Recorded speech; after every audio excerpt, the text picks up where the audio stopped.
Proteja todos vocês.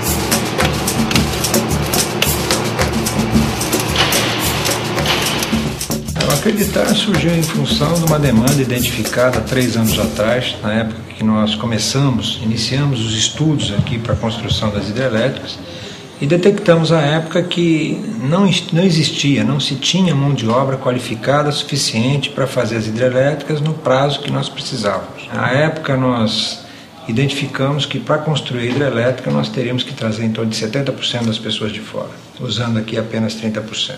Daí que surgiu a ideia de montarmos ou tentarmos procurar no mercado um programa que atendesse à nossa necessidade da construção civil pesada, que é diferente da construção civil leve e predial que se pratica em grande escala no Brasil inteiro. À época não encontramos nada que atendesse. Daí surgiu a necessidade de desenvolver e começamos a planejar e a desenvolver esse programa de qualificação in-house dentro da Aldebrecht, com os recursos da Aldebrecht, fizemos um planejamento, todo o material didático foi desenvolvido internamente. Obviamente, depois procurando os maiores especialistas que se tem educação de adulto, que educar adulto não é igual a educar uma criança, onde toda essa parte técnica, essa expertise que veio dos profissionais do Odebrecht para dentro desse material didático, passou por uma revisão, trazendo aquilo para uma linguagem acessível a essas pessoas e ao público que a gente tinha aqui na região. Então essa atitude nossa de ter começado lá atrás fez com que nós, ao ganharmos Santo Antônio, o leilão de Santo Antônio, nós tínhamos um produto na mão para colocar em prática, que foi o que nós fizemos e começamos em janeiro. E o objetivo principal, o que é desse programa? Gerar renda aqui, melhorar a condição de vida e de qualidade de vida dessas pessoas e de seus familiares. Nós não estamos falando de 13 mil pessoas inscritas, Se você multiplicar isso por 4, dá mais de 50 mil pessoas. Estamos mexendo aí com o sonho de mais de 50 mil pessoas. E mitigar, coibir a imigração de mão de obra de trabalhadores de outras regiões do país, que uma vez você tendo esse trabalhador qualificado aqui, ele vai ocupar o espaço, ele ocupando o espaço de fora não vem, e não vem com isso trazer o tão temido problema social que toda a sociedade conclama, aí que fala que as hidrelétricas vão trazer pessoas de fora, 100 mil pessoas vão vir para cá, então isso não vai acontecer. O impacto social que nós vamos deixar é positivo, não negativo. Daí o nome é acreditar no projeto, acreditar na sociedade, acreditar na nossa capacidade de planejar e colocar em prática um programa dessa magnitude.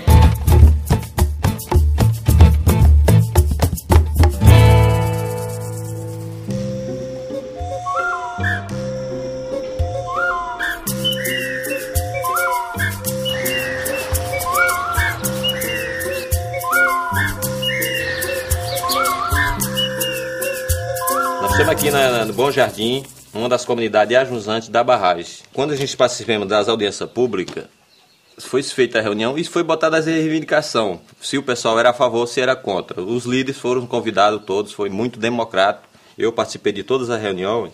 E o que acontece? Eles queriam saber o que eles iam ganhar com isso, o que ia prejudicar. Esse que a gente estamos discutindo hoje, com o empreendimento, justamente com a mesa hoje, é entre as comunidades e a mesa. A mesa vai patrocinar esse empreendimento. Aí isso que seria agroindústria, uma microusina, 2 barcos, uma cama fria e uma cooperativa. Nas minhas andanças no Baixo Madeira, o que eu vejo do Ribeirinho eles ainda estão inseguros ainda. Eles querem ver a coisa andar. Então a gente vê essa insegurança neles. Mas eu acredito hoje, na minha também pesquisa visual que eu faço com eles, nas conversas com eles, que 80% está de acordo, 10% fica em cima do muro e 10% é contra porque ele não entende ainda, porque se fala muito nisso. Eu sou contra, mas não fala por quê.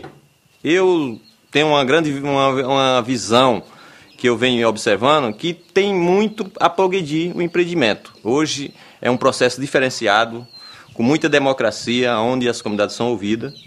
Então eu tenho uma expectativa muito grande.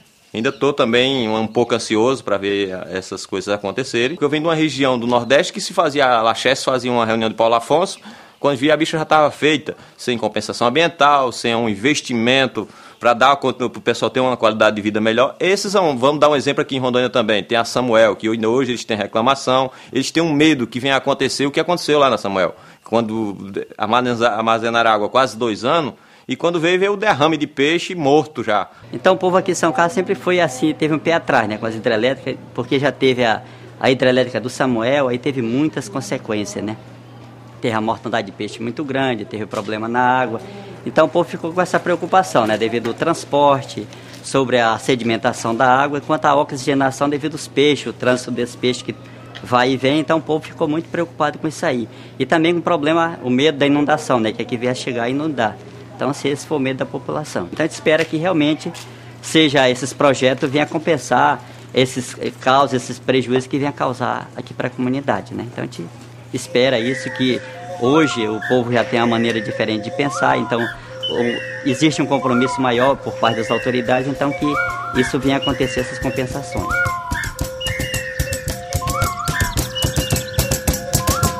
Porque para cima, a gente sabe já do que vai acontecer para cima, né? Porque vai represar água, a gente sabe até onde vai ter uma medida de água que vai alagar as comunidades, né? E a gente sabe disso. Agora aqui para baixo ninguém está ainda bem na certeza do que vai acontecer. Mas sabemos, ó, nós temos casos de malária, casos de dengue e de outras doenças aí na nossa comunidade que a gente está controlando, lá controla. Mas a gente tem medo de, quando fizer a hidrelétrica, que aconteça que essas doenças aumentem. Porque a tendência é aumentar, realmente, vai aumentar mais, né? Então a gente tem medo assim de chegar a aumentar essas doenças, esse tipo de doença, e não ter como controlar.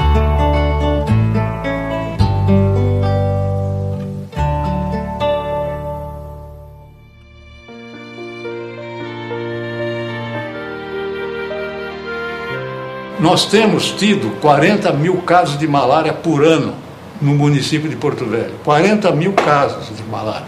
Esse ano diminuiu porque houve um problema. O pessoal está achando que foi porque trabalhou melhor. Não foi, trabalhou mal também. Mas houve alterações climáticas. Houve 4 ciclos de frio aqui. Nunca dormi de cobertor aqui em Porto Velho. Esse ano eu dormi de cobertor, porque deu 12 graus à noite. Agora, quando dá 12 graus à noite, mosquitos acaba. Não dá a reprodução de mosquitos. Então baixou intensamente a densidade de anofilina e baixou a malária. Mas vai voltar logo. Já está voltando aí, a malária vai voltar. 40 mil casos de malária é malária clínica. Mas o que você tem quando a gente vai pelo rio, aí nós trabalhamos durante 3 anos, aí, você vai pelo rio, você tem 30% a 40% da população ribeirinha que tem malária, mas é assintomática, porque eles já ficaram meio imunizados. Isso é uma coisa observada na África também. Sabe qual é o número de picadas por pessoa, por noite, de uma pessoa que fica fora de casa, aí na beira do Rio Madeira? Dá mais ou menos 100 a 200 picadas por noite. Tá? E dessas picadas, 100 a 200 picadas por noite, você tem sempre uma ou outra infectada. E aí pega a malária mesmo. Agora, o pessoal que mora na beira do rio, que é os ribeirinhos chamados, todos os adultos em geral já tiveram muita malária e depois não tem mais. Não sente. Mas ele tem o parasita e ele transfere para outras pessoas. Porque o mosquito se infecta nele. Mas a ideia é que o ano que vem já estamos com 5 mil a 8 mil trabalhadores.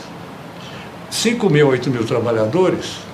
quer dizer que vão se aproximar, mesmo se são da área de Rondônia, não precisa vir lá do sul, que vão se aproximar da área de transmissão, que vai trabalhar de noite, que vai trabalhar e que vai ter os acampamentos, vai ter 30 mil pessoas novas.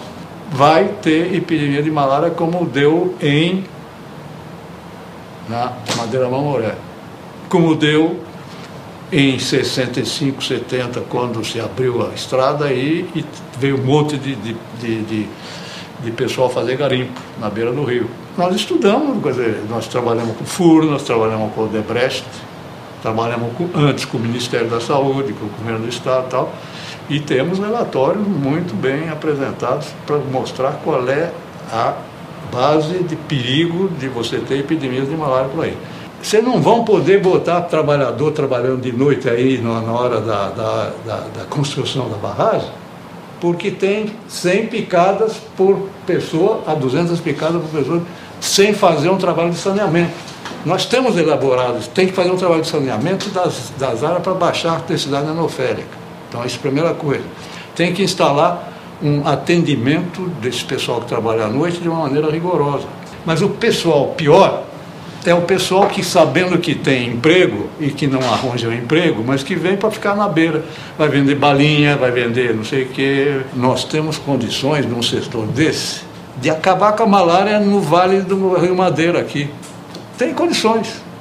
Por que tem condições? Porque além do recurso que já existe grande do serviço de saúde, você tem agora o recurso das hidrelétricas que estão investindo também, que tem responsabilidade de investir mais dinheiro. Então você tem mais dinheiro. Vai ser um marco histórico esse troço.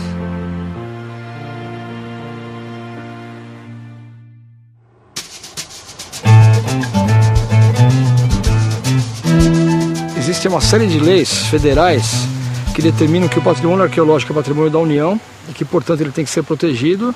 E qualquer tipo de empreendimento de médio ou grande porte que seja realizado tem que ser precedido ou acompanhado de trabalhos arqueológicos que visem o quê? Impedir um impacto sobre esse patrimônio arqueológico, ou se esse impacto for inevitável, criar condições para mitigar o impacto sobre o patrimônio arqueológico. Então, nesse caso aqui, por exemplo, o que a gente está fazendo é um trabalho de levantamento nas áreas que estão adjacentes ou no local mesmo de construção da barragem e dos reassentamentos, como é o caso desse local específico aqui, e posteriormente nós vamos fazer um trabalho de pesquisa na área do lago.